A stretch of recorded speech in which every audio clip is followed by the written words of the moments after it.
What would you do if life knocked you down time and time again? Could you find the strength to rise, to believe in yourself when no one else does? In today's story, a struggling boy shares his only meal with a stranger, and that single act of kindness sparks a chain of events that changes his life forever. Before we dive in, let us know. What time are you listening to this, and where are you?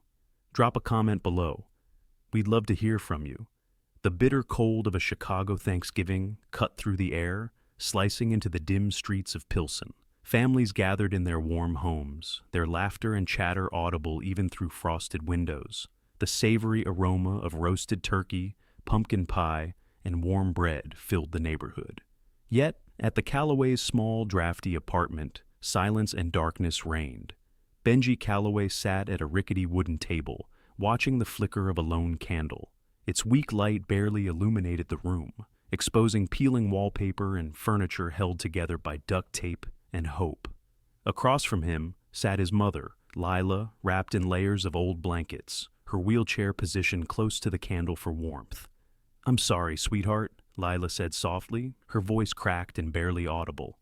"I wish we had more than this tonight." Benji glanced at the dented can of chicken soup warming over the candle's weak flame. His stomach growled, but he forced a smile. "It's okay, Mom. I'm not that hungry," he lied, trying to hide the gnawing emptiness inside. Lila's eyes glistened. She reached out, her frail hand resting on Benji's. "Do you remember Thanksgiving when your dad was here?" she asked, a small smile tugging at her lips.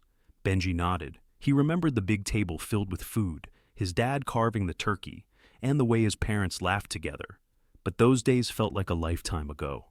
After his father's death in an accident and Lila's paralysis from a workplace injury, life had become a constant battle to survive. Lila squeezed his hand gently. "Benji, the world isn't always kind, but kindness is still out there. Don't be afraid to look for it." Benji's throat tightened. He hated seeing his mother this way, trapped and helpless. Standing up, he grabbed his coat, a worn and patched hand-me-down that barely kept out the cold. "Where are you going?" Lila asked, concern flashing across her face. "Just outside," Benji replied. "I'll be back soon." Lila frowned but nodded, her trust in her son outweighing her worry. The icy wind bit at Benji's cheeks as he stepped into the night, forcing him to tighten his thin coat around his small frame. The streets were coated in a thin layer of snow, crunching under his worn sneakers with every hesitant step. His breath came out in faint, cloudy puffs as he wandered aimlessly, unsure of where to go or what he might find. Through the frost-covered windows of nearby homes, Benji caught glimpses of glowing dining rooms filled with warmth and life. Families sat around tables crowded with golden turkeys, mashed potatoes, and steaming pies. He could hear the faint hum of laughter, the clinking of glasses, and the joyful chatter of people who had everything he didn't. Benji slowed his steps, his chest tightening as he paused to watch one family. A little boy about his age tore into a drumstick, laughing as his father ruffled his hair. The mother placed a pie in the center of the table, her face glowing with happiness. Benji's stomach growled, a sharp reminder of the cold soup waiting for him at home. His eyes stung, not just from the wind, but from the ache of longing that burned inside him. He quickly looked away, his footsteps quickening as if to escape the pang of envy and loneliness that grew heavier with each house he passed. As he wandered into downtown, he stopped in front of a brightly lit building. Hargrove's Bistro. The restaurant's golden sign glimmered above the entrance, and through the frosted windows, Benji saw people dining on lavish meals. Steaks, glistening turkey legs, and desserts piled high on plates. He hesitated, shifting on his feet. What if they sent him away? But hunger outweighed fear. Benji made his way to the alley behind the restaurant, where a door swung open, releasing a burst of warmth and the scent of roasted turkey. A kitchen worker spotted him and narrowed his eyes. "What do you want, kid?" the man barked. Benji swallowed hard, forcing himself to speak. I was wondering if you had any leftover food, just something small." The man sighed, muttering under his breath. "Wait here." Moments later, the worker returned with a small styrofoam box, handing it to Benji without a word. Benji clutched it tightly, his heart swelling with gratitude. "Thank you," he said, his voice barely above a whisper. The man waved him off, slamming the door shut. As Benji made his way back home, he spotted a figure huddled on a park bench. The man's coat was thin, riddled with holes, and his hands trembled as he tried to warm them against his breath. Benji stopped. His feet froze in place as he stared at the box in his hands. His stomach growled again, louder this time.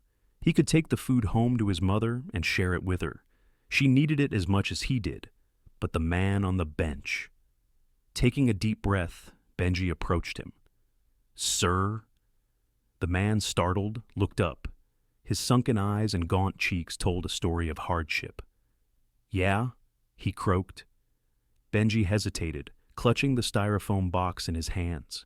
His stomach twisted with hunger, but the sight of the man's trembling hands and hollow expression made the decision for him. Carefully, Benji opened the box. The warmth of the food hit his face, and his stomach growled in protest. He took a deep breath, then gently divided the food in half, placing one portion back into the box. "I can't give you everything," Benji said softly, his voice steady but kind. "But here, it's still warm." The man stared at Benji in disbelief. "You're giving me this? You don't even know me." Benji gave a small shrug, managing a faint smile. "It's Thanksgiving. Everyone deserves a little something today." The man's hands trembled as he reached out, his voice cracking with emotion. "Thank you. Thank you so much, kid. You don't know what this means." Benji held on to the other half tightly, the small portion of food feeling lighter now. "Take care, okay?" The man nodded, his eyes glistening as he whispered, "Bless you." Benji turned and walked away, the cold biting at his cheeks, but something inside him felt a little warmer. High above, a man stood by the window of Hargrove's office, watching the interaction unfold. Victor Hargrove's sharp eyes followed the boy as he disappeared into the night. He had seen Benji earlier at the back door, but this act of generosity struck a chord. Victor's mind raced. Who was this boy, and why, despite his obvious struggles, would he give away the little he had? As the wind howled outside, Victor made a decision. He needed to know more about the boy with the big heart. The gray light of early morning crept into the streets of Pilsen, casting long shadows across the snow-covered sidewalks. Victor Hargrove stood at the corner of a narrow street, scanning his surroundings. He was out of place in this neighborhood, his tailored wool coat and polished boots sharply contrasting with the faded, weathered buildings around him. He had followed his instincts here. The boy from last night, the one who had selflessly shared what little he had sparked something in Victor. There was something about the way the boy carried himself, his quiet strength and kindness, that had stayed with Victor long after the restaurant had emptied. Victor's gaze landed on a young figure shoveling snow from a walkway ahead. The boy was small, bundled in an oversized coat with patches on the sleeves. His sneakers were thin, soaked from the melting snow, but he worked with determination, his breath visible in the icy air. Victor approached, his footsteps crunching softly in the snow. The boy straightened as he noticed the stranger, gripping the handle of his shovel tightly. "Good morning," Victor said, his deep voice calm and measured. The boy looked wary, but nodded politely. "Morning, sir." Victor studied him for a moment. "You were at my restaurant last night, weren't you?" The boy froze, his cheeks reddening. Whether from the cold or embarrassment, Victor couldn't tell. I didn't mean to cause any trouble," he stammered. "I just needed some food." Victor held up a hand to stop him. "You didn't cause any trouble. In fact, I was impressed." The boy's brows furrowed in confusion. "Impressed? By what?" Victor smiled faintly. "By what you did. You didn't keep that food for yourself. You shared it with someone who needed it more." The boy lowered his gaze, his fingers gripping the shovel tighter. "It wasn't that much. I couldn't leave him like that. He looked so hungry." Victor nodded, his respect for the boy growing. "What's your name?" "Benji," the boy replied quietly. "Benji," Victor repeated, as though testing the name. "And your family?" "Where do you live?" Benji hesitated but gestured toward a nearby building. "Just there." "It's me and my mom." Victor glanced at the rundown apartment complex, its windows fogged and cracked. He could only imagine the challenges Benji faced. "How old are you, Benji?" Victor asked, his tone softer now. 12, Benji said. Victor's gaze lingered on the boy's small frame. "You're 12, and already you're taking care of your mother?" Benji nodded, his eyes meeting Victor's for the first time. There was a mixture of pride and sadness in them. "She needs me. She can't do much since the accident." Victor felt a pang in his chest. He had seen plenty of struggle in his life. His own upbringing hadn't been easy, but this boy's situation struck a chord. "Benji," Victor began, choosing his words carefully, "how would you like a job?" The boy blinked, his shovel slipping slightly from his grasp. "A job? Doing what?" "Helping out at my restaurant," Victor explained. "It won't be much, just cleaning dishes, sweeping floors, maybe running small errands. But you'd earn some money, and you could bring food home for you and your mom." Benji stared at him, his expression unreadable. Why would you do that for me?" Victor thought for a moment before answering. "Because someone once helped me when I needed it. And because I believe you have potential, Benji. I saw it last night in the way you cared for that man. Not everyone would do what you did." Benji bit his lip, uncertainty flickering across his face. "I don't know. My mom, she needs me at home." Victor nodded. "I understand. But think about this. You could do more for her if you had a little extra money, and if she knew you were safe. You wouldn't have to be out in the cold like this every day." Benji considered his words, the weight of the offer settling on his shoulders. He had never imagined someone like Victor, a man so polished, so successful, would take an interest in him. "Can I think about it?" Benji finally asked, his voice quiet. "Of course," Victor said. He reached into his pocket and handed Benji a small business card. "That's my number. Call me when you've decided. No pressure." Benji took the card, studying it for a moment before slipping it into his pocket. "Thank you," he said, meeting Victor's gaze again. Victor smiled and placed a gloved hand on Benji's shoulder briefly. "You've got a good heart, kid. Don't let the world take that from you." With that, Victor turned and walked away, leaving Benji standing in the snow. The boy watched him go, the weight of the card in his pocket reminding him that, for the first time in a long while, someone believed in him.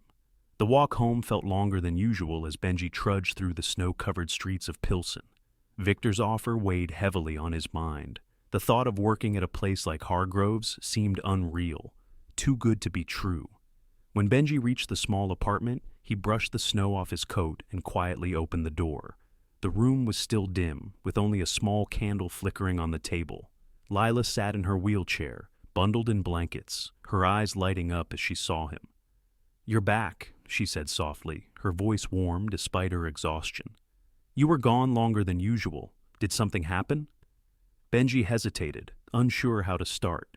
He placed the small paper bag of leftovers on the table and sat down across from her. "Mom, I met someone today," he began. Lila tilted her head, curiosity flickering in her tired eyes. "Oh? Who?" "A man named Victor," Benji explained. "He owns that fancy restaurant downtown, the one I told you about, Hargrove's." Lila frowned slightly, concern creeping into her expression. "Benji, you didn't get in trouble, did you?" No, Benji quickly reassured her. "It's not like that. He saw me last night when I gave some food to that man, Gus. And today, he came to find me. He offered me a job at his restaurant." Lila's eyes widened. "A job? At Hargrove's?" Benji nodded, his voice steady but unsure. "He said I could help with cleaning and small tasks. I'd get paid, and he said I could bring food home for us." Lila leaned back in her wheelchair, her expression unreadable for a moment. Then she reached out and took Benji's hand. "What do you think, sweetheart? Do you want to do it?" Benji looked down at their hands, her frail fingers resting on his. "I don't know, Mom. What if something happens while I'm gone? What if you need me?" Lila's grip tightened slightly. "Benji, you've been taking care of me for so long. Too long. You're only 12. You deserve a chance to do something for yourself, something that could help us both." Benji met her gaze, tears welling in his eyes. "But what if I mess it up? What if I'm not good enough?" Lila smiled, her voice firm yet gentle. You've never let me down, not once. And I don't think you're about to start now. This Victor, he sounds like he sees something special in you. I see it too. Benji wiped his eyes and nodded. Okay, I'll try it. That's my boy, Lila said, her smile widening. Now, get some rest. Tomorrow's going to be a big day. The next afternoon, Benji stood outside Hargrove's bistro, clutching the business card Victor had given him. His stomach churned with nerves as he stared at the elegant gold lettering on the door. He took a deep breath, then stepped inside. The warmth of the restaurant enveloped him immediately. The smell of roasting meats, freshly baked bread, and herbs filled the air. The dining area was empty. Preparations for dinner service were still underway, but the hum of activity in the kitchen was unmistakable. Victor appeared from a side hallway, his presence commanding but not intimidating. He smiled when he saw Benji. "Glad you came," Victor said, gesturing for Benji to follow him. "Let me show you around." Victor led Benji through the restaurant, pointing out the different areas: the dining room, the bar, the prep station, and the kitchen. The clatter of pans and knives echoed through the space as chefs and assistants worked with practiced precision. As they entered the main kitchen, a tall woman with sharp features and an apron tied tightly around her waist turned to face them. Her piercing gaze swept over Benji, making him shift uncomfortably. "Jocelyn," Victor said, addressing her, "this is Benji. He's going to be helping out around here." Jocelyn Meyer, the head chef, arched an eyebrow. "You're the new helper?" she asked, her tone skeptical.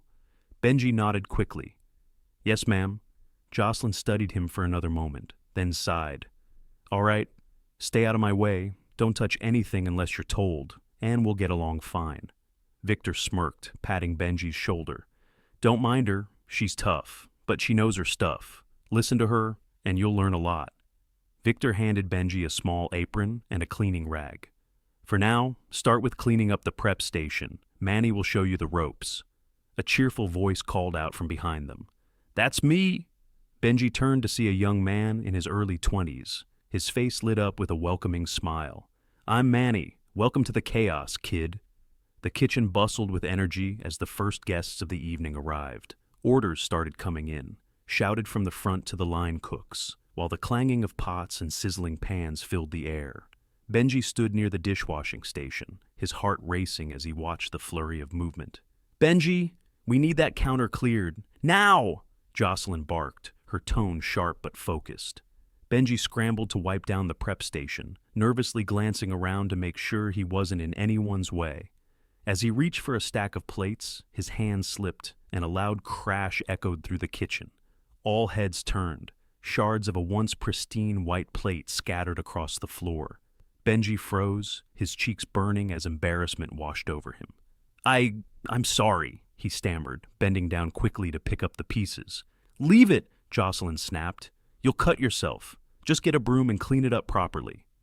Benji nodded furiously, his hands trembling as he grabbed a broom and dustpan. The kitchen returned to its chaotic rhythm, but he could feel Manny's reassuring glance from across the room. "You're doing fine," Manny whispered when he passed by, his tone light. "Everyone breaks something their first day." Benji forced a small smile, though his confidence was shaken. Later, as the rush died down, Jocelyn approached him. Her sharp features softened slightly, though her voice remained firm. "Look, kid, this place isn't easy. It's loud, it's fast, and mistakes happen. But if you keep your head down and learn, you'll get the hang of it." Benji nodded, her words both a warning and a small encouragement. Manny handed him a wet cloth. "Here, kid, wipe down the counters. It's the last thing we need before we wrap up." As Benji moved to finish the task, he caught a glimpse of Victor watching him from the doorway. The man's expression was unreadable, but there was a glimmer of approval in his eyes. When the kitchen finally quieted, Benji stood by the back door, exhausted but determined. As he stepped into the cold night air, he couldn't help but replay the events of the evening in his mind. Yes, he'd broken a plate and stumbled through instructions, but he'd also survived his first night.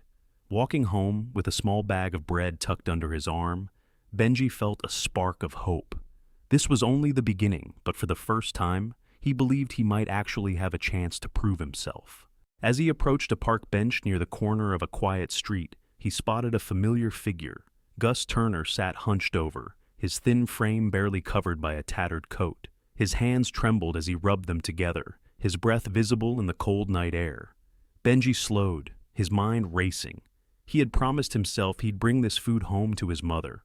But as he looked at Gus, the man's frailty and desperation etched into every movement, he felt that familiar tug of conscience. "Hey, Mr. Turner," Benji called softly, stepping closer. Gus looked up, startled, his sunken eyes widening in recognition. "Oh, it's you, the kid from last night." Benji smiled faintly. "Yeah, it's me." He held out the bag. "I thought you might be hungry." Gus hesitated, glancing from Benji's face to the bag. You don't need to do this, kid. You've already helped me once. You should keep it for yourself." Benji shook his head. "I've got enough. You need this more than I do." Gus reached out with trembling hands, his voice breaking. "Thank you. You don't know what this means." Benji sat down beside him on the cold bench, pulling his coat tighter around himself. "It's not much, just some bread and scraps." Gus opened the bag slowly, the smell of bread wafting out. He pulled out a piece and took a small bite, savoring it like it was a feast. "This is the best thing I've had in I don't even know how long." They sat in silence for a moment, the wind whistling through the trees around them. Benji watched as Gus ate, his movements slow but grateful. "You know," Gus began, his voice rough but steady, "I wasn't always like this." Benji glanced at him, curiosity sparking in his eyes. "What do you mean?" Gus leaned back, his gaze drifting to the sky. "I used to have a life. A good one. I was a chef, a real one, with my own restaurant and everything." Benji's eyebrows shot up. "You were a chef?" Gus nodded, a faint smile tugging at his lips. "Yeah.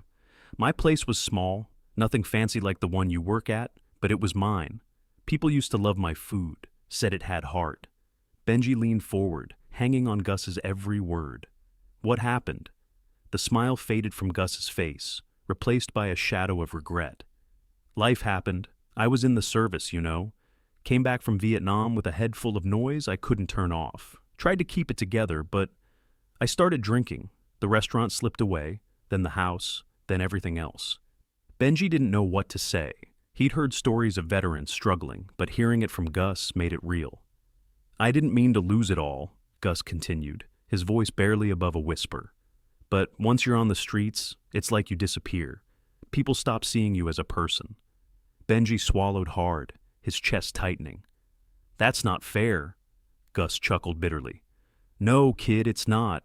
But that's how it is." They sat in silence again, the weight of Gus's story settling over them. Finally, Benji spoke. "Do you ever think about cooking again?" Gus laughed softly, shaking his head. "I don't even have a pot to boil water in, kid. Cooking's not in the cards for me anymore." "But you still remember how to do it, right?" Benji asked, his voice filled with a quiet determination.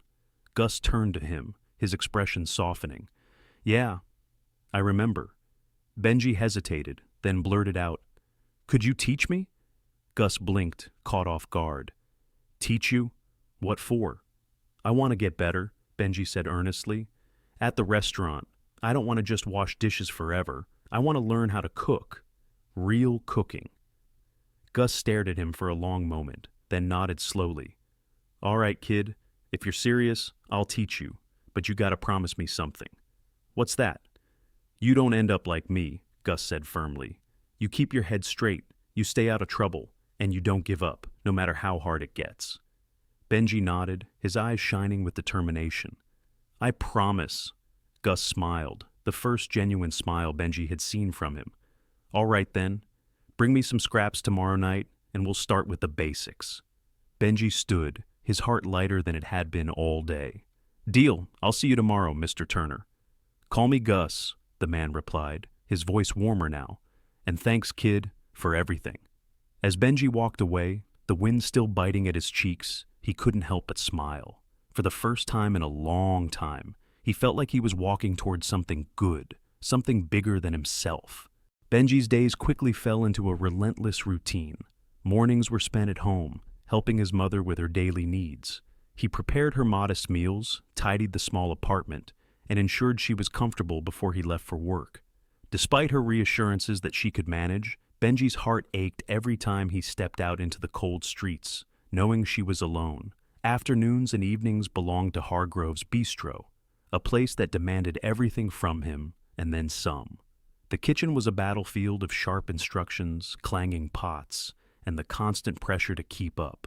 Yet, despite the chaos, Benji found a strange sense of purpose in the work.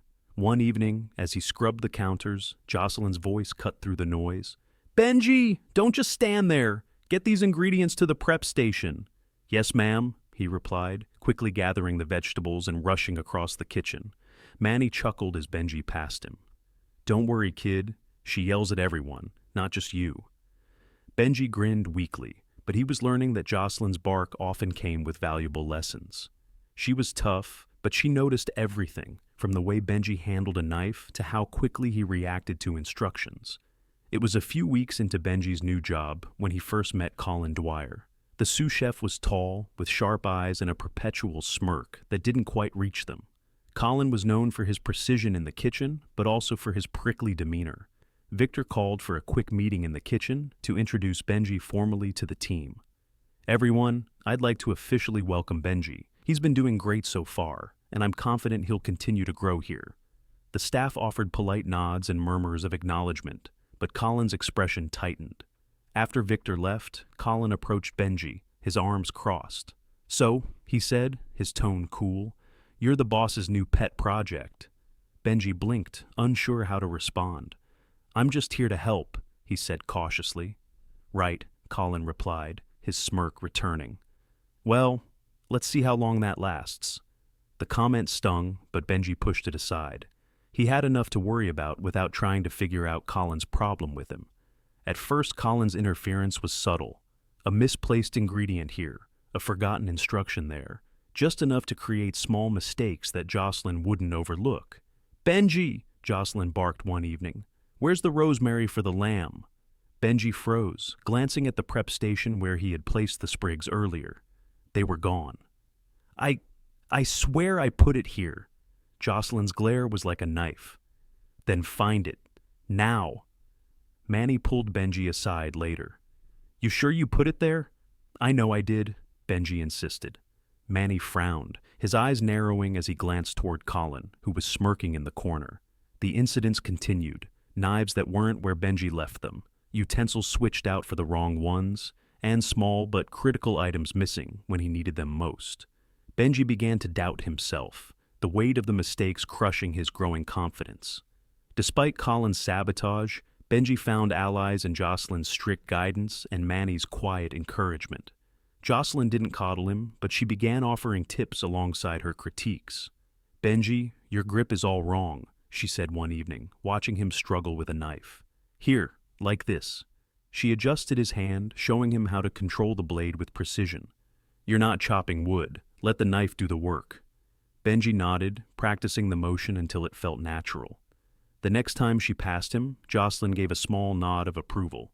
Manny, too, played his part in keeping Benji afloat. "Hey, kid," he said one evening as they scrubbed pots side by side. "You ever think about how far you've come already?" Benji looked at him skeptically. "I break stuff and get yelled at every day." Manny laughed. "Yeah, but you're still here. That says something. A lot of people wouldn't last this long." Benji thought about that as he worked through the evening rush. Every small mistake taught him something new. Every sharp word from Jocelyn pushed him to be better. And every kind word from Manny reminded him why he was doing this, not just for himself, but for his mother. One night, after the dinner rush had finally subsided, the once chaotic kitchen at Hargrove's began to quiet down. Steam rose lazily from the industrial sinks, and the sharp aroma of disinfectant mixed with lingering traces of garlic and herbs. Benji stood at the prep station, wiping down the counters with slow, deliberate movements, his body aching from hours of running back and forth. The faint clink of metal utensils being stacked broke the silence. Benji turned his head slightly but didn't see anyone nearby.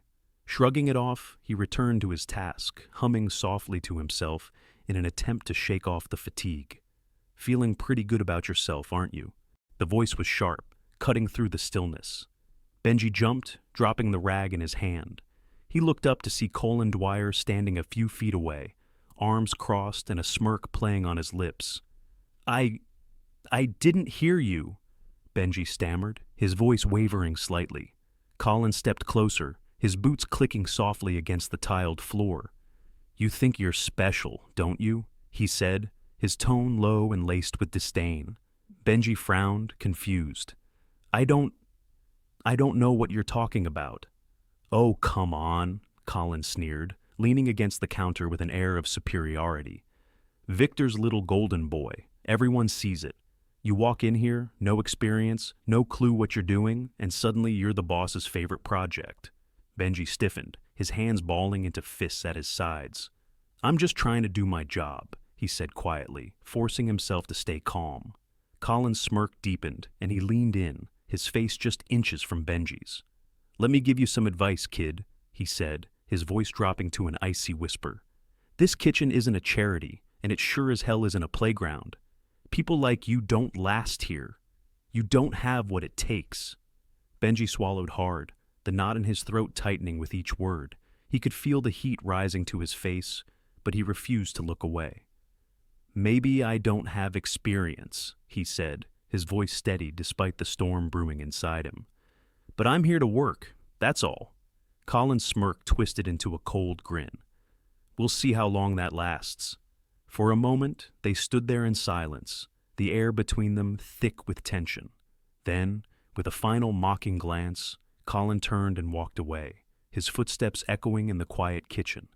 Benji remained frozen in place, his grip tightening around the edge of the counter. His mind raced with Colin's words, the sharp edge of them cutting deeper than he wanted to admit. He clenched his jaw, determined not to let the tears prickling at the corners of his eyes fall. Taking a deep breath, Benji picked up the rag he had dropped and resumed cleaning. Colin's words lingered like a shadow, but beneath the doubt they stirred, a small ember of resolve began to glow. "I'm not giving up," Benji thought. "Not now, not ever." As he worked, he overheard two line cooks whispering nearby. "Kid's got guts," one of them said. "Yeah," the other agreed. "Colin's been riding him hard, but he keeps showing up. You gotta respect that." Benji didn't react outwardly, but inside, a small flame of pride flickered to life. As the night ended, Victor passed through the kitchen, pausing briefly at Benji's station. "Good work tonight," he said, his tone quiet but firm. Benji looked up, surprised, and nodded. "Thank you, Mr. Hargrove." Victor gave him a small nod before continuing on his way. For the first time in weeks, Benji felt like he was starting to find his footing. It wasn't easy, and Colin's interference still loomed. But he was learning. Slowly but surely, he was proving that he belonged. The nights in Chicago grew colder as winter deepened, but Benji Calloway's steps felt lighter each time he left Hargrove's bistro with a small bag of scraps tucked under his arm. These weren't just leftovers to him anymore. They were a connection to someone who had unexpectedly become a part of his life. Each evening, after his long shifts, Benji would make his way to the park bench where Gus Turner often sat, bundled in layers of worn clothing. The cold didn't seem to bother Gus as much as it should have, though his tired eyes betrayed the weight of his hardships. "Kid, you're late," Gus teased one evening, cracking a rare smile as Benji approached. Benji chuckled, handing over the bag of food. "Dinner rush was crazy tonight. Jocelyn was yelling at everyone." "She's doing her job," Gus said, accepting the bag. "Tough bosses make good cooks. You'll thank her someday." Benji sat down beside him, his breath visible in the freezing air. "I don't know if I'll ever be good enough for her to notice. She's always finding something wrong with what I do." Gus pulled out a piece of bread from the bag and took a bite, chewing thoughtfully before speaking. "You're green, kid. Everyone starts somewhere, but you've got something a lot of people don't." "What's that?" Benji asked, genuinely curious. "Heart," Gus said simply. "Cooking isn't just about following recipes. It's about caring enough to want it to be good. For someone else." Benji nodded slowly, letting the words sink in. Gus leaned forward, his tone turning serious. "You want to learn how to cook?" Benji's eyes lit up. "Yeah, I think I do. I want to get better at the restaurant. I don't want to just clean dishes forever." Gus reached into his coat pocket and pulled out a small, battered notebook. The pages were yellowed, and the edges were frayed, but the way he held it made it clear that it was something precious. "This," Gus said, handing it to Benji, "is my book of basics. It's nothing fancy, but it'll teach you the fundamentals: knife skills, flavor pairings, how to balance a dish. Start here." Benji took the notebook gingerly, as if it were made of glass. "You're giving this to me?" "I'm lending it to you," Gus corrected. "But the lessons come with conditions." "Conditions?" Gus smirked. "First, you practice what's in there, even if it feels pointless. Second, you come back and tell me what you learned. And third, you share whatever you learn with someone else someday. Deal?" Benji grinned. "Deal." The next evening, Gus brought a small plastic cutting board and an old chef's knife wrapped in cloth. He laid them on the bench as Benji watched, intrigued. "Before you can cook, you need to know how to handle a knife," Gus said. He picked up the knife and demonstrated a proper grip. "Thumb here, fingers wrapped like this. You're not just holding the knife, you're controlling it." Benji mimicked Gus's grip, adjusting as Gus corrected him. "Now, pretend you're slicing something. Keep your other hand like this, curved so your fingers are out of the way. It's called the claw." They practiced in the dim light of a nearby street lamp, Gus using imaginary vegetables and Benji copying his movements. Gus's patience surprised Benji. Despite his rough exterior, Gus explained every detail with care, and his passion for cooking was clear in the way he spoke. "Remember," Gus said, tapping the knife against the cutting board for emphasis, "it's not about speed. Speed comes later. Right now, focus on control." Back at Hargroves, Victor had begun noticing subtle changes in Benji. The boy's movements were more deliberate, his confidence slowly growing. One evening, Victor paused in the doorway of the kitchen, watching as Benji helped Manny arrange plates for the evening rush. "Benji!" Jocelyn called sharply. "The garnish is uneven. Fix it." "Yes, chef," Benji replied immediately, his focus unshaken. He adjusted the parsley on the plate with careful precision before stepping back to let Jocelyn inspect it. Victor smiled faintly. There was something familiar about the boy's determination. The same fire Victor had felt when he was a young line cook, desperate to prove himself. Later, as Victor reviewed the night's menu in his office, he found himself thinking about Benji again. The boy reminded him of why he had started Hargroves in the first place, not just for the food, but for the people who worked tirelessly to create it. One night, Gus introduced Benji to the concept of flavor profiles. He pulled out small packets of salt, sugar, lemon slices, and peppercorns he had scavenged. "Cooking is like music, kid," Gus explained. "You've got your notes: sweet, salty, sour, bitter.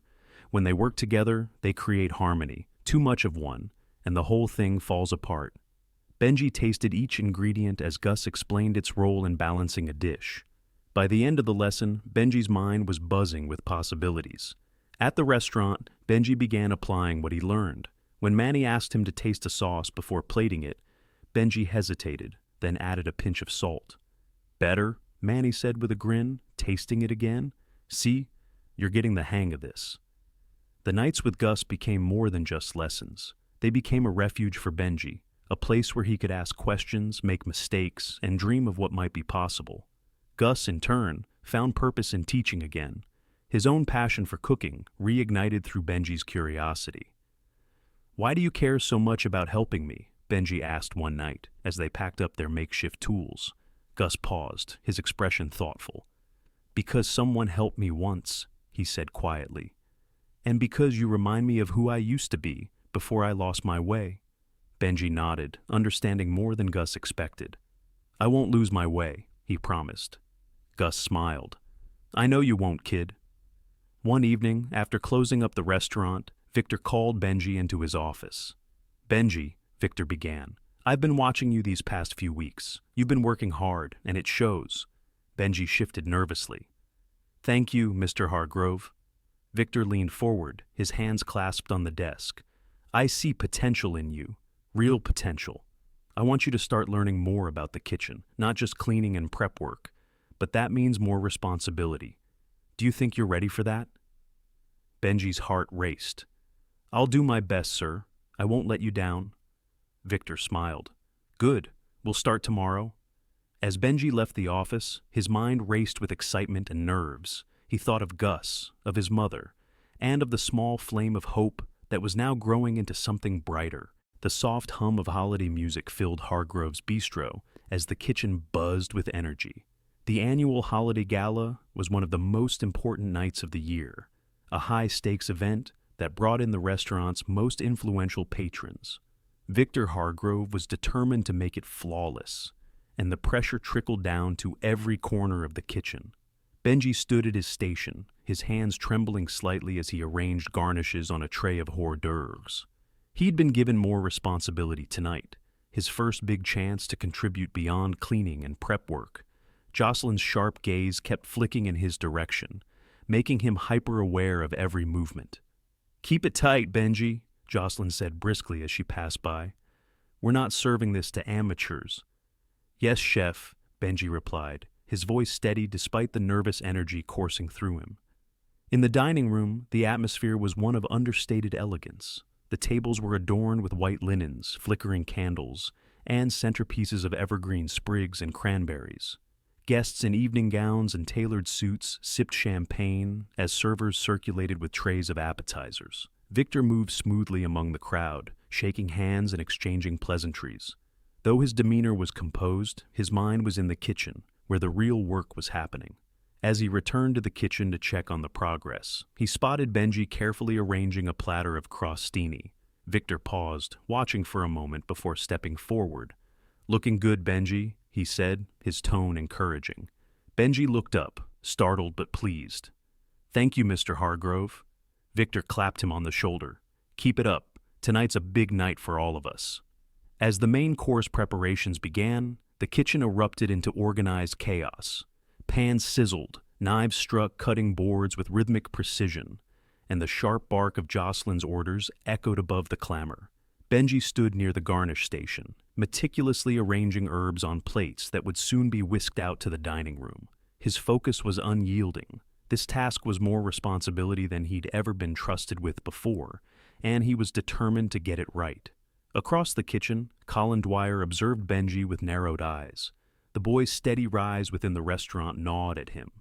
Every word of praise from Victor, every nod of approval from Jocelyn, it was salt in a wound Colin couldn't ignore. "Little golden boy," Colin muttered under his breath, the corners of his mouth curling into a sour grin. He watched as Benji carefully garnished another plate, his youthful enthusiasm lighting up his face. "Let's see how good you really are." As the first batch of lamb dishes was being finalized, Colin saw his chance. He subtly switched the saucepan near Benji's station with another pan he'd hastily oversalted. Timing it perfectly, he called out, "Benji, take this sauce to Jocelyn for plating." Benji looked up, momentarily startled. He wiped his hands on his apron and moved toward the pan. "Is this ready, chef?" he asked, his voice cautious. Colin waved him off with a feigned air of impatience. "Of course it's ready.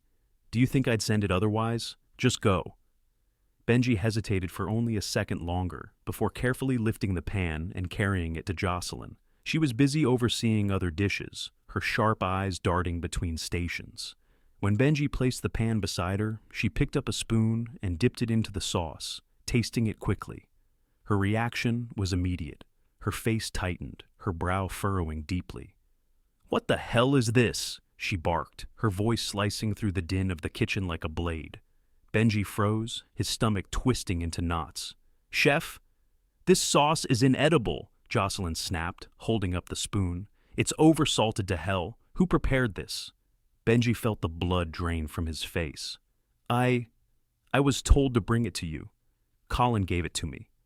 Jocelyn's piercing glare turned to Colin, her expression demanding an explanation. Colin shrugged, his tone deliberately casual. "Must have been a mistake. I didn't realize that was the wrong pan." Jocelyn's eyes narrowed. "This isn't the time for mistakes, Colin. Get it right, or get out of my kitchen." Colin's smirk faltered, but he nodded, retreating to another station. Benji stood rooted to the spot, shame and frustration bubbling up inside him. He wanted to explain, to insist that he wasn't at fault, but he knew it wouldn't matter. Jocelyn's focus had already shifted to the next order. "Benji," Jocelyn barked, her voice sharp but not cruel. "I need a fresh batch of sauce. Can you handle it?" Benji straightened, swallowing the lump in his throat. "Yes, chef." "Good. Then stop standing there and get to work, she said, turning back to the line. The heat of the kitchen pressed down on Benji as he moved to the sauce station. His heart raced, and his hands trembled slightly as he grabbed a fresh pan and set it on the burner. The task felt monumental, more so because of the sharp sting of failure still burning in his chest. Manny approached quietly, placing a hand on Benji's shoulder. "You've got this, kid," he said with a calm, reassuring tone. "Just focus. Forget the rest." Benji nodded, taking a deep breath to steady himself. He gathered the ingredients he needed, replaying everything Gus had taught him during their late-night lessons. Balance the flavors. Layer them. Don't rush. First, the butter hit the pan, sizzling softly as it melted. Benji added minced garlic and shallots, their aroma wafting through the air. He stirred them carefully, letting them sweat but not burn. Next came the lamb stock, a rich and fragrant base that he poured with precision. He tasted it, his brow furrowing slightly. Needs acidity, he thought. He squeezed in a few drops of lemon juice, stirred, and tasted again. Better. A pinch of rosemary for earthiness, a touch of honey to balance the salt. It was coming together. Behind him, the rest of the kitchen continued its frenzied pace. Jocelyn was barking orders, line cooks were plating entrees, and the clatter of utensils filled the air. But Benji tuned it all out, his focus narrowing to the task in front of him. "Sauce ready, Benji?" Jocelyn's sharp voice cut through the haze of concentration. Benji carefully ladled the sauce into a small bowl and approached her station. His hands were steady now, his resolve stronger. "Yes, chef," he said, presenting it to her. Jocelyn dipped a spoon into the sauce and tasted it. The kitchen seemed to hold its breath as her expression remained unreadable. Finally, she nodded, her tone brisk but approving. "Better, much better. Plate it." A wave of relief washed over Benji, but he didn't let himself celebrate. Not yet. He moved quickly to pour the sauce over the lamb, ensuring each plate was perfect before they were carried out to the dining room. As the gala wound down, the kitchen finally began to quiet. Jocelyn dismissed the team one by one, her voice softer now that the pressure was off. Benji lingered behind, helping Manny scrub the last of the pots. "You killed it tonight, kid," Manny said, nudging him with his elbow. "Thanks," Benji replied, a small smile breaking through his exhaustion. Victor called Benji into his office. The warmth of the space, with its dark wood furnishings and framed photos of past successes, felt almost foreign to Benji after the cold, chaotic kitchen. "Benji," Victor began, his tone calm but firm. "I heard what happened tonight. Jocelyn told me how you stepped up." Benji lowered his head slightly, still thinking about the mistake that had led to the chaos. "I just wanted to fix it, sir. It was my fault for not checking the sauce before bringing it over." Victor leaned forward, resting his hands on his desk. "Mistakes happen, Benji. What matters is how you respond to them. And you responded exactly the way I'd hoped you would. You stayed calm, you used your skills, and you turned it around." Benji looked up, his chest swelling with a mix of pride and gratitude. "Thank you, Mr. Hargrove." Victor nodded, a small smile tugging at his lips. "Keep this up, and you'll go far. Now, get some rest. You've earned it." As Benji walked home that night, the cold air nipping at his cheeks, he felt something he hadn't felt in a long time. Pride. The night had tested him in ways he hadn't expected, but he had risen to the challenge. He couldn't wait to tell Gus about the sauce, about Jocelyn's approval, about Victor's words. For the first time, he truly believed that this path, this tough, chaotic, exhilarating path, might lead to something incredible.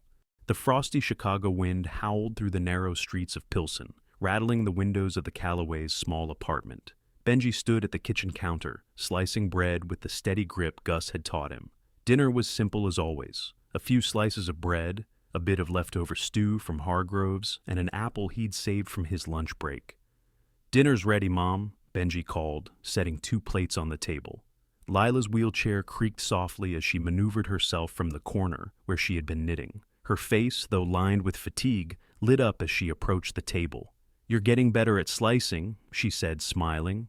Benji grinned, taking pride in even the smallest compliments. "I had a good teacher." As they ate, Lila asked about his day at Hargrove's. Benji recounted the details of the holiday gala and how he had fixed the sauce, his excitement bubbling over as he described Jocelyn's rare nod of approval and Victor's words of encouragement. "I'm so proud of you," Lila said, her voice warm but tinged with weariness. "You're doing so much for us, Benji. Just don't forget to take care of yourself, too." Benji smiled, brushing off her concern. "I'm fine, Mom. Don't worry about me." As Benji scrubbed the last of the dishes, a loud, unsettling crash echoed from the living room. His blood ran cold. Dropping the dish into the sink with a splash, he bolted from the kitchen, heart pounding in his chest. "Mom," he called, his voice breaking. He froze in the doorway. His mother was slumped forward in her wheelchair, her knitting scattered across the floor like fallen leaves. Her hand dangled limply over the armrest, and her pale face glistened with beads of sweat. "Mom," Benji shouted, rushing to her side. He knelt down, gently placing a hand on her shoulder. "Mom, talk to me." Her eyes fluttered open briefly, her gaze unfocused. "I'm fine," she murmured weakly, her voice slurred and barely audible. "Just tired." "No, you're not fine," Benji said, his voice trembling as panic clawed at him. He grabbed her hand, shocked by how cold it felt. "You're not okay. I'm calling for help." "Don't," she started, her words trailing off as her head lolled to the side. Benji's breath quickened. He scrambled for the phone on the table, his hands shaking so badly that he nearly dropped it. He punched in 911, his heart pounding so loudly he could barely hear the operator's calm voice. "My mom," he stammered, trying to keep his voice steady but failing. She collapsed. "I think something's really wrong. Please, we need help." "Stay calm," the operator instructed. "Help is on the way. Is she conscious?" Benji glanced back at his mother. Her chest rose and fell shallowly, her face ashen. "Barely," he managed to say, his voice cracking. "Stay with her. Keep her as comfortable as you can," the operator said. Benji dropped the phone and rushed back to his mother's side. "Mom, stay with me, okay?" he whispered, his voice thick with fear. "Help's coming. You're gonna be okay." Minutes stretched into an eternity. The sound of sirens in the distance jolted him, offering a glimmer of hope. He kept talking to her, his voice steady despite the tears that threatened to spill. When the paramedics burst through the door, Benji stumbled back to make room, his chest heaving with relief and fear. "What happened?" one of them asked, kneeling beside Lila and checking her pulse. "She collapsed," Benji said, his words tumbling out in a rush. "She was fine earlier, but then she just... I don't know. Please help her." The paramedics moved swiftly, their practiced hands working with calm efficiency. One checked her vitals while the other set up the stretcher. Benji hovered nearby, his fists clenched at his sides. "Her pulse is weak," one of them said to the other.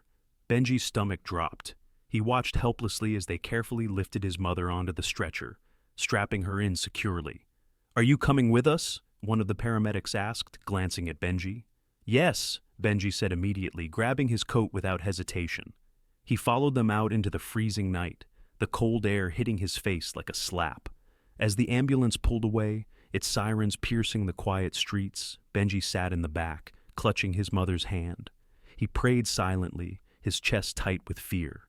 He didn't know what the future held, but one thing was clear. He couldn't lose her. The hospital was stark and uninviting, its fluorescent lights casting a harsh glow on the linoleum floors. Benji sat in a plastic chair in the waiting room, his fingers interlocked tightly as he stared at the floor. Every so often he glanced up at the clock, willing time to move faster. A nurse approached him after what felt like an eternity. "Your mother is stable," she said gently. "She had a minor stroke. She's resting now, but we'll need to keep her for a few days to monitor her condition." Benji exhaled shakily, relief and fear intertwining. "Can I see her?" "Just for a few minutes," the nurse replied. When Benji stepped into the room, Lila looked even smaller than usual, dwarfed by the hospital bed. Her eyes fluttered open when she heard him approach. "Hey, sweetheart," she whispered, her voice weak but steady. "Mom," Benji said, his voice cracking as he sat beside her. "You scared me." "I'm sorry," she said, managing a faint smile. "I'm tougher than I look, you know." Benji laughed softly, brushing tears from his eyes. "Yeah, I know." Her expression grew serious. "Benji, you've been doing so much. too much. I'm worried about you." "I'm fine," he insisted. "I can handle it." "You shouldn't have to handle everything alone," she said firmly. "Promise me, if things get too hard, you'll ask for help." Benji nodded, though his mind swirled with uncertainty. The next morning, Benji arrived at Hargroves late, his eyes heavy with exhaustion. He had stayed at the hospital until the nurses insisted he go home. Victor noticed immediately. "Benji, my office, now." Benji followed without protest, his shoulders slumped. As soon as they were behind closed doors, Victor gestured for him to sit. "What's going on?" Victor asked, his tone less demanding and more concerned. Benji hesitated, unsure if he should share, but as he looked at Victor's steady gaze, he felt the words tumble out. "My mom, she had a stroke last night. She's in the hospital." Victor's expression softened. "I'm sorry to hear that. How are you holding up?" "I don't know," Benji admitted. "I'm trying to keep it together, but I don't know how I'm going to do everything. Work, the hospital, taking care of her when she gets home." Victor leaned back in his chair, considering. "Benji, you've been working hard, harder than most people your age should ever have to. You don't have to do this alone." "What else can I do?" Benji asked, his voice breaking. "If I don't, who will?" Victor leaned forward, his tone firm but kind. "I'll help. We'll make sure your mom has the care she needs. And if you need time off, say the word. Your job will be here when you're ready." Benji blinked, his throat tightening. "Why would you do that for me?" Victor smiled faintly. "Because someone once helped me when I was in over my head. And because I believe in you, Benji." True to his word, Victor arranged for a home care nurse to assist Lila once she was discharged. Benji protested at first, worried about the cost, but Victor assured him it was taken care of. "You focus on what you need to do," Victor said, "and when you're ready, you'll pay it forward." Benji threw himself into his work at the restaurant, channeling his worry into every task. Though his heart ached every time he left the hospital, he felt a renewed sense of determination. Each night, after visiting his mother, he returned to Hargroves with a new fire in his eyes. The lessons from Gus, the encouragement from Manny, and the rare but meaningful praise from Jocelyn all fueled his growing confidence. A week later, Lila was back home, still weak but in good spirits. The nurse Victor had arranged was kind and attentive, allowing Benji to focus more on work without guilt. One evening, as Benji sat by her bedside, Lila took his hand. "You're doing amazing, sweetheart," she said softly. "I see it every day, the way you've grown. Your dad would be so proud of you." Benji swallowed hard, tears prickling at the corners of his eyes.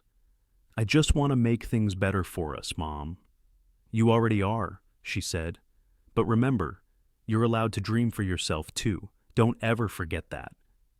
Benji nodded, her words settling deep in his heart. The cold Chicago winter had started to give way to the first hints of spring, but the air still carried a chill that made Benji pull his jacket tighter as he walked to Hargroves' bistro. His mother was recovering steadily at home, thanks to the care Victor had arranged, but Benji couldn't shake the lingering fear of losing her. It had ignited a new sense of urgency in him, a drive to make their lives better. The kitchen at Hargroves was bustling when Benji arrived. Jocelyn's sharp voice carried over the din, and the smell of roasting garlic and simmering sauces filled the air. Benji jumped into his duties with renewed focus, scrubbing, chopping, and plating with a precision that was quickly becoming second nature. "Benji!" Victor's voice cut through the kitchen noise. Benji looked up, startled to see Victor standing at the edge of the kitchen. "Yes, sir?" "Come to my office when you have a moment," Victor said, his tone unreadable. Benji's stomach churned with nerves as he followed Victor to the quiet sanctuary of his office. The door clicked shut behind them, and Victor gestured for Benji to sit. Victor leaned back in his chair, studying Benji for a moment before speaking. "You've been here for a while now, and I've been watching you closely." Benji nodded, unsure of where this was going. "I see something in you," Victor continued. "You've got talent, but more than that, you've got drive. You remind me a lot of myself when I was your age." Benji's eyes widened in surprise. "You were like me?" Victor chuckled. "I didn't grow up in the best circumstances either. I had to fight for every opportunity I got. But someone believed in me, and that made all the difference." He leaned forward, his gaze steady. "Now, I want to give you an opportunity, a real one. I've spoken to the admissions board at the Chicago Culinary Academy. If you're interested, I'm willing to sponsor you."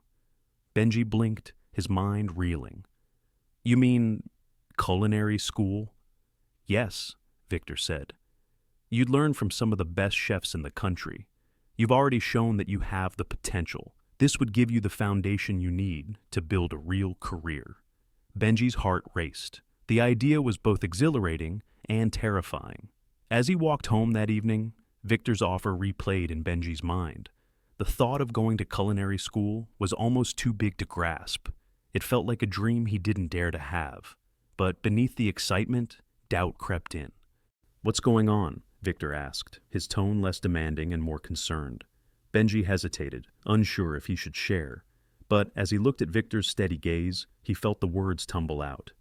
"My mom, she had a stroke last night. She's in the hospital." Victor's expression softened. "I'm sorry to hear that. How are you holding up?" "I don't know," Benji admitted. "I'm trying to keep it together, but I don't know how I'm going to do everything. Work, the hospital, taking care of her when she gets home." Victor leaned back in his chair, considering. "Benji, you've been working hard, harder than most people your age should ever have to. You don't have to do this alone." "What else can I do?" Benji asked, his voice breaking. "If I don't, who will?" Victor leaned forward, his tone firm but kind. "I'll help. We'll make sure your mom has the care she needs. And if you need time off, say the word. Your job will be here when you're ready." Benji blinked, his throat tightening. "Why would you do that for me?" Victor smiled faintly. "Because someone once helped me when I was in over my head. And because I believe in you, Benji." True to his word, Victor arranged for a home care nurse to assist Lila when she was discharged. Benji protested at first, worried about the cost, but Victor assured him it was taken care of. "You focus on what you need to do," Victor said, "and when you're ready, you'll pay it forward." Benji threw himself into his work at the restaurant, channeling his worry into every task. Though his heart ached every time he left the hospital, he felt a renewed sense of determination. Each night, after visiting his mother, he returned to Hargroves with a new fire in his eyes. The lessons from Gus, the encouragement from Manny, and the rare but meaningful praise from Jocelyn all fueled his growing confidence. A week later, Lila was back home, still weak but in good spirits. The nurse Victor had arranged was kind and attentive, allowing Benji to focus more on work without guilt. One evening, as Benji sat by her bedside, Lila took his hand. "You're doing amazing, sweetheart," she said softly. "I see it every day, the way you've grown. Your dad would be so proud of you." Benji swallowed hard, tears prickling at the corners of his eyes. "I just want to make things better for us, Mom." "You already are," she said. "But remember, you're allowed to dream for yourself too. Don't ever forget that." Benji nodded, her words settling deep in his heart. The cold Chicago winter had started to give way to the first hints of spring, but the air still carried a chill that made Benji pull his jacket tighter as he walked to Hargrove's Bistro. His mother was recovering steadily at home, thanks to the care Victor had arranged, but Benji couldn't shake the lingering fear of losing her. It had ignited a new sense of urgency in him, a drive to make their lives better. The kitchen at Hargrove's was bustling when Benji arrived. Jocelyn's sharp voice carried over the din, and the smell of roasting garlic and simmering sauces filled the air. Benji jumped into his duties with renewed focus, scrubbing, chopping, and plating with a precision that was quickly becoming second nature. "Benji!" Victor's voice cut through the kitchen noise. Benji looked up, startled to see Victor standing at the edge of the kitchen. "Yes, sir?" "Come to my office when you have a moment," Victor said, his tone unreadable. Benji's stomach churned with nerves as he followed Victor to the quiet sanctuary of his office. The door clicked shut behind them, and Victor gestured for Benji to sit. Victor leaned back in his chair, studying Benji for a moment before speaking. "You've been here for a while now, and I've been watching you closely." Benji nodded, unsure of where this was going. "I see something in you," Victor continued. "You've got talent, but more than that, you've got drive. You remind me a lot of myself when I was your age." Benji's eyes widened in surprise. "You were like me?" Victor chuckled. "I didn't grow up in the best circumstances either. I had to fight for every opportunity I got. but someone believed in me, and that made all the difference. He leaned forward, his gaze steady. Now, I want to give you an opportunity, a real one. I've spoken to the admissions board at the Chicago Culinary Academy. If you're interested, I'm willing to sponsor you. Benji blinked, his mind reeling. You mean culinary school? Yes, Victor said.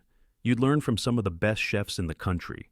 You've already shown that you have the potential. This would give you the foundation you need to build a real career. Benji's heart raced. The idea was both exhilarating and terrifying. As he walked home that evening, Victor's offer replayed in Benji's mind. The thought of going to culinary school was almost too big to grasp. It felt like a dream he didn't dare to have. But beneath the excitement, doubt crept in. When he arrived home, his mother was sitting by the window, knitting quietly. She looked up with a smile as he entered. "You're late," she teased gently. "Yeah," Benji said, sitting down beside her. "Victor asked me to stay after work." Her expression grew concerned. "Is everything okay?" "Yeah, more than okay, actually," Benji said, his voice soft. "He offered to sponsor me for culinary school." Lila's hands stilled, her knitting needles frozen mid-stitch. "Culinary school?" Benji nodded. "At the Chicago Culinary Academy. He said it's a real chance to learn and grow, but it's a big commitment. I don't know if I can leave you, Mom. What if you need me?" Lila reached out, placing a hand over his. "Benji, this is your chance. You've been carrying so much for so long, too much. You deserve to have a future." "But what about you?" he asked, his voice cracking. "I don't want to leave you alone." "I won't be alone," she said firmly. "You've built a support system here, people who care about you and us. You've already given me so much, Benji. It's time for you to give yourself a chance." Her words hung in the air, heavy with love and encouragement. The next day, Benji found Victor in his office, his resolve solidified. "Mr. Hargrove," he began, "I want to take this opportunity, but I'm scared." Victor smiled, his expression understanding. "That's normal. Anything worth doing is going to feel scary at first, but fear isn't a reason to back down. It's a reason to move forward." Benji nodded. "Then I'm ready. I'll do it." Victor stood and extended his hand. "Good. We'll start the application process tomorrow." At Hargrove's, Jocelyn took it upon herself to ensure Benji was ready for the rigors of culinary school. She pushed him harder than ever, assigning him more complex tasks in the kitchen. "Benji," she called one evening, holding up a bowl of sauce. "Taste this. Tell me what it needs." Benji hesitated, the weight of her sharp gaze making him second-guess himself. He took a careful sip, letting the flavors settle on his tongue. "It's missing acid," he said finally. Jocelyn raised an eyebrow. "Good. What are you going to use?" "Lemon," Benji replied, moving quickly to adjust the sauce. "Not bad," Jocelyn said, her tone grudgingly approving.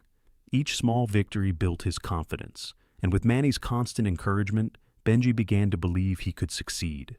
"You're gonna crush it, kid," Manny said one night as they cleaned up after the dinner rush. "Just don't forget about us little people when you're famous." Benji laughed. "Famous? I just want to make it through the first semester." When Benji told Gus about the culinary school application, the older man's reaction was subtle but meaningful. "That's a big step, kid," Gus said, leaning back on the park bench they often shared. "You ready for it?" "I think so," Benji replied, though there was still a trace of uncertainty in his voice. "It's scary, but I want this." Gus nodded, a faint smile tugging at his lips. "Good. You should want it. But remember, it's not just about fancy techniques and big kitchens. Cooking is about heart. Don't lose that." "I won't," Benji promised. Gus handed him a small, worn leather pouch. "Here," he said. "These are my old measuring spoons. I used them in my restaurant back in the day. Take them. They'll bring you luck." Benji took the pouch carefully, his throat tightening. "Thanks, Gus. I'll make you proud." "You already have," Gus said simply. Days turned into weeks, and the wait for the acceptance letter felt like an eternity. Every day, Benji checked the mailbox with a mix of anticipation and dread. He poured himself into his work at Hargrove's, hoping to distract himself. But the thought of the letter lingered constantly at the back of his mind. One crisp morning, as Benji shuffled through the mail, his heart stopped. There it was, an envelope from the Chicago Culinary Academy, its logo stamped in bold letters. His hands shook as he tore it open, his eyes scanning the page. And then he saw it. Congratulations. You have been accepted to the Chicago Culinary Academy. For a moment, Benji couldn't breathe. He read the words again, just to make sure he hadn't imagined them. Then, a grin spread across his face, wide and unstoppable. "Mom!" he shouted, running into the apartment. "I got in! I actually got in!" Lila looked up from her knitting, her eyes lighting up with joy. "Oh, Benji, that's wonderful." He sat beside her, holding the letter as if it were a treasure. "I couldn't have done this without you," he said. Her voice softened. "You did this, Benji. You earned it." That night, as he sat by the window, the city lights twinkling in the distance, Benji felt a surge of hope. This wasn't just a piece of paper. It was a ticket to a new future, one he had fought hard to reach. The Chicago Culinary Academy loomed large as Benji stood at the entrance, clutching his schedule tightly. The sleek modern building with its glass facade and bold lettering felt intimidating, almost unwelcoming. He took a deep breath, stepping through the doors into the bustling lobby. Students were everywhere, carrying knife kits, wearing pristine chef coats, their faces filled with a mix of excitement and confidence. Benji adjusted his second-hand coat and tried not to feel out of place. Most of the other students seemed polished, their movements deliberate, as if they already belonged here. The receptionist handed him a map of the campus, and Benji hurried to his first class. The air inside the academy carried a faint aroma of herbs, butter, and ambition. That evening, Benji stayed late in one of the practice kitchens. The academy provided students with access to the facilities after hours, and Benji took full advantage. He laid out his tools, opened Gus's battered notebook, and began practicing the basics: knife skills, sauces, and plating techniques. He remembered Gus's words. "Cooking is about heart. If you care about what you're making, it'll show." As he worked, the doubts that had plagued him earlier began to fade. The repetitive motions of chopping, stirring, and tasting became meditative, grounding him. Each small improvement felt like a victory.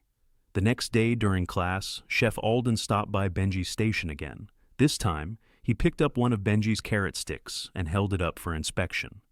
"Better," Alden said, his tone grudgingly approving. "Much better." Benji couldn't hide the smile that spread across his face. As the weeks went on, Benji poured himself into his studies with relentless determination. He stayed late nearly every night, perfecting the techniques taught in class. The other students began to notice his dedication. "Do you ever go home?" one of them joked as they passed him one evening. Benji just smiled, wiping sweat from his brow. He didn't mind the extra hours. It was worth it. Each night, he felt a little more confident, a little more like he belonged. The transformation wasn't immediate, but over the weeks and months, Benji began to feel the shift. Each day at the Chicago Culinary Academy brought new challenges, but it also brought small victories. Techniques that once seemed impossible, like creating a perfect beurre blanc or mastering the elusive art of soufflé, began to feel within reach. Benji no longer hesitated when he walked into the gleaming kitchens each morning. He didn't shy away from Chef Alden's sharp critiques or compare himself to classmates with more polished beginnings. Instead, he focused on the craft, letting his work speak for itself. One day, Chef Alden presented the students with a challenge: create a signature dish that represented who they were as cooks. The room buzzed with excitement and murmured ideas as students planned elaborate presentations. Benji, however, found himself frozen. When he returned to his dorm that night, he flipped through Gus's notebook, searching for inspiration. One recipe caught his eye, a simple but flavorful dish Gus had once described as comfort on a plate. The next morning, as his classmates unveiled dishes featuring truffle foam and molecular gastronomy, Benji presented his humble offering: roasted chicken with a lemon-thyme pan sauce, served alongside buttery mashed potatoes and sautéed greens. Chef Alden tasted the dish without a word, his expression unreadable. After a long pause, he finally spoke. "This is excellent," he said, setting the plate down. "Your technique is clean and the flavors are balanced. Most importantly, it feels authentic. Well done, Benji." The praise hit Benji like a bolt of lightning. It wasn't flashy or over the top, but it was his, and it was good. Word of Benji's success began to spread. Classmates who had previously overlooked him started asking for his advice. "How'd you get your sauce so silky?" one asked during a late-night practice session. "Patience," Benji replied with a grin, "and a little extra butter doesn't hurt." Even the more experienced students began to respect his work ethic. Though Benji still felt like an outsider at times, he knew he was earning his place among them. One weekend, as Benji walked through the bustling streets of Chicago, he came across a small soup kitchen. The line of people waiting for meals stretched around the block, their faces marked by exhaustion and hunger. Something stirred inside him. He thought of Gus, sitting on that cold bench in Pilsen, and of his own family's struggles to put food on the table. The next week, Benji returned to the soup kitchen and offered to help. The kitchen manager, a no-nonsense woman named Clara, raised an eyebrow. "You're in culinary school, huh? Think you can handle this chaos?" Benji smiled. "I've worked in a professional kitchen. I think I can keep up." Clara handed him an apron and pointed him toward the vegetable station. Benji spent the day chopping, stirring, and plating simple but hearty meals. It wasn't glamorous, but it felt important. Over time, Benji began incorporating what he learned at the academy into the soup kitchen's meals, elevating the dishes without complicating them. The guests noticed, and so did Clara. "You've got heart, kid," she said one evening as they cleaned up. "Don't lose that." One night, after a long day of classes and volunteering, Benji sat at a cafe near campus, nursing a cup of coffee. He was reviewing his notes when a familiar voice broke his concentration. "Look at you, all professional now," Gus said, grinning as he slid into the seat across from him. Benji's face lit up. "Gus, what are you doing here?" "Had some business in the area," Gus replied vaguely. "Thought I'd drop by and see how you're doing." Benji spent the next hour catching Gus up on everything: the challenges, the successes, the soup kitchen. Gus listened intently, his expression a mix of pride and nostalgia. "You're doing good, kid," Gus said finally. "Better than I ever did." Benji shook his head. "I wouldn't be here without you. I still use your notebook every day." Gus smiled, but there was a flicker of sadness in his eyes. "Just don't forget to write your own story, too." That night, as Benji sat in his dorm room, he thought about how far he had come. From the streets of Pilsen to the kitchens of the Chicago Culinary Academy, every step had been a fight, but it was worth it. He picked up Gus's notebook and opened it to the last page, where Gus had written a single sentence: "The best meals come from the hardest journeys." Benji smiled, closing the notebook.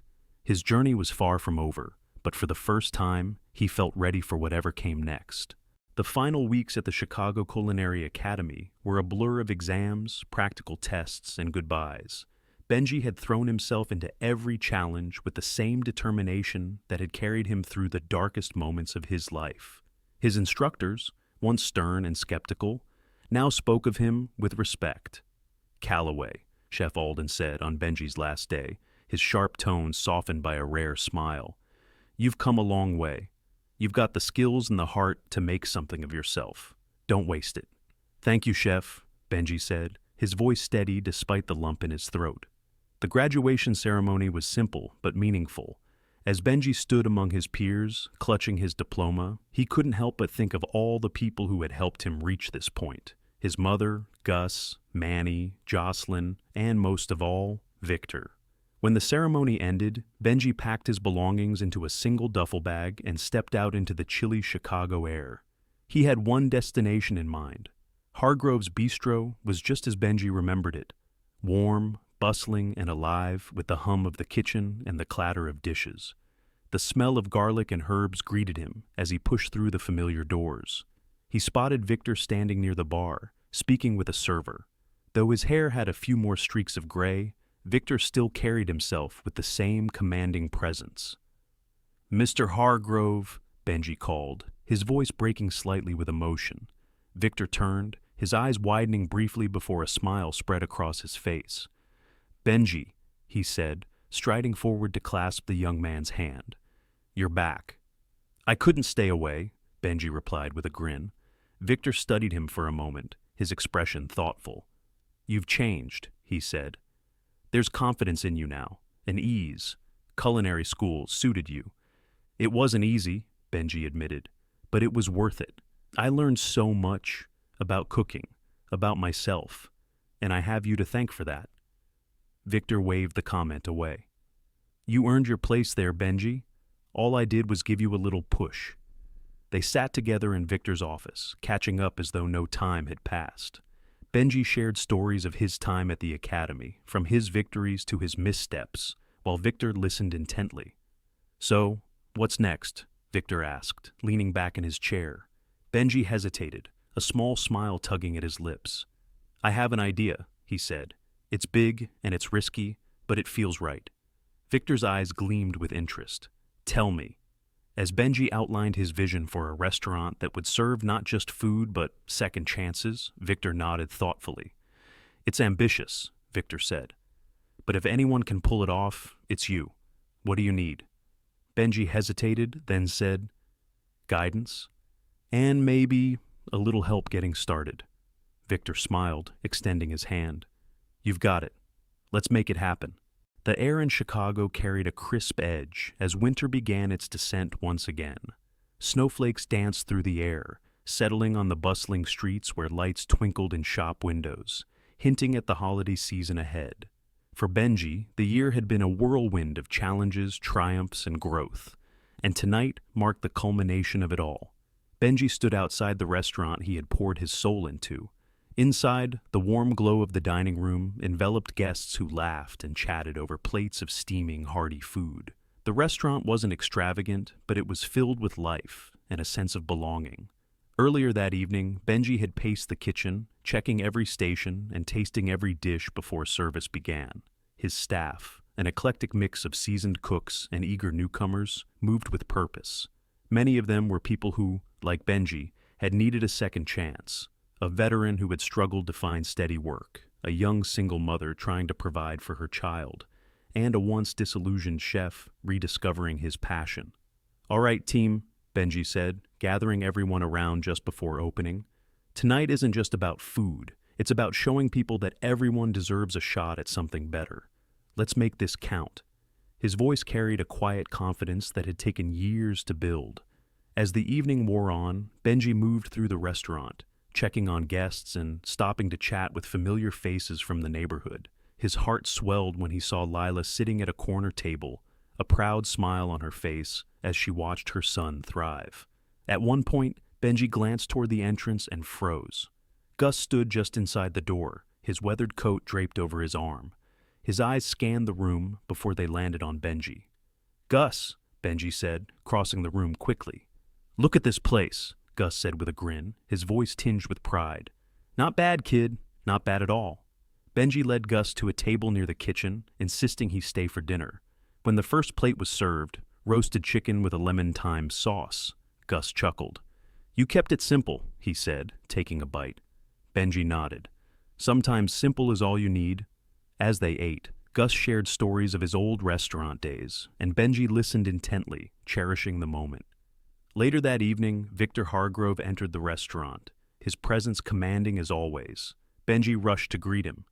"Mr. Hargrove," Benji said, shaking his hand firmly. Victor looked around the room, nodding in approval. "You've done something special here, Benji." "I couldn't have done it without you," Benji replied. Victor smiled faintly. "You earned this. I just gave you the tools." Benji escorted Victor to a table, ensuring he received the best service of the night. As Victor dined, he watched the young man who had once been an unsure kitchen helper, now commanding his own restaurant with grace and confidence. Near the end of the night, as Benji stood by the counter, he noticed a young boy standing outside the restaurant's frosted window. The boy's thin coat barely protected him from the cold, and his eyes were wide with curiosity and hunger. Benji's chest tightened. The scene was all too familiar. Without hesitation, he walked to the door and opened it. "Hey there," Benji said gently. "You hungry?" The boy hesitated, then nodded slowly. Benji smiled, stepping aside. "Come on in, we've got plenty." He led the boy to a seat near the kitchen, bringing him a warm bowl of soup and a thick slice of bread. As the boy ate, Benji sat with him, asking about his life and learning his story. "You remind me of someone I used to know," Benji said with a grin. "Who?" the boy asked, his voice muffled by a mouthful of bread. "Me?" Benji replied. As the last guests left and the staff began cleaning up, Benji took a moment to stand in the empty dining room. The echoes of laughter and conversation lingered in the air, mingling with the aromas of the night's dishes. He thought about how far he had come, from the freezing streets of Pilsen to culinary school, to this very moment. He thought about the people who had believed in him, his mother, Victor, Gus, Jocelyn, and Manny. Each of them had shaped him, and now it was his turn to give back. Lila approached, her wheelchair gliding silently across the floor. "You did it, Benji," she said, her voice filled with pride. "We did it," he replied, bending down to hug her tightly. As the night came to a close, Benji turned off the lights in the dining room, leaving only the soft glow of the second chance sign visible through the window. This wasn't the end of his journey, it was the beginning of something even greater. Benji vowed to use his restaurant not just to serve food, but to serve people, to offer hope, compassion, and, most importantly, a second chance.